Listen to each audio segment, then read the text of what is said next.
নমস্কার বন্ধুরা, অক্ষয় তৃতীয়ায় তারাপীঠে মায়ের পুজো দেব বলে কিন্তু আমরা বেরিয়ে পড়েছিলাম আগের দিন ট্রেন ধরে। একদম অক্ষয় তৃতীয়ার দিন সকাল সকাল পৌঁছে গেছিলাম। ভোরবেলা এই যে পুজোর ডালি নিয়ে কিন্তু লাইনে দাঁড়িয়ে পড়েছি। যে আন্দাজে ভেবেছিলাম ভিড় হবে, হয়তো অক্ষয় তৃতীয়টি মানে তিথিটি ভালো, তো খুব ভিড় হবে, কিন্তু সেই আন্দাজে ভিড় ছিল না। তো অ্যাট লাস্ট মায়ের দর্শন করার পর বেরিয়ে একটুখানি আমি মন্দিরটার দর্শন করছিলাম, আর তোমাদেরকেও তার সাথে দর্শন করিয়ে দিলাম। আর সত্যি কথা বলতে অনেক ছোটোবেলায়, যখন আমার কিছু মনেও নেই, আমি তখন গিয়েছিলাম আমার দিদা দাদুর সাথে।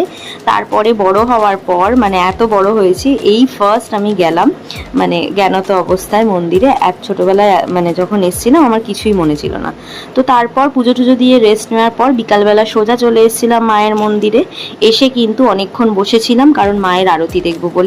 তো দেখো মায়ের আরতিটা কিন্তু আমি ক্যাপচার করেছি, তোমাদের সাথে শেয়ার করলাম। তোমরাও মায়ের এই আরতির দর্শন করে নাও।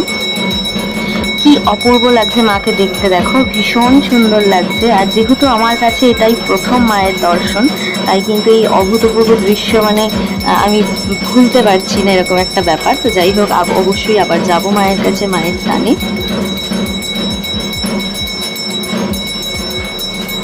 তো আরতি দেখার পর কিন্তু গিয়ে বসেছিলাম, এই যে এটা হচ্ছে চির শান্তির জায়গা, সেটা হলো তারাপীঠ মহাশ্মশানে। বসেছিলাম অনেকক্ষণ, শ্মশানটা একটু ঘুরলাম। সত্যি কথা বলতে গাটা খানিকটা আমার গা ছমছম করছিল, কারণ এই পরিবেশটা দেখে দেখতেই পাচ্ছ কীরকম অন্ধকার, মোমবাতি জ্বলছে।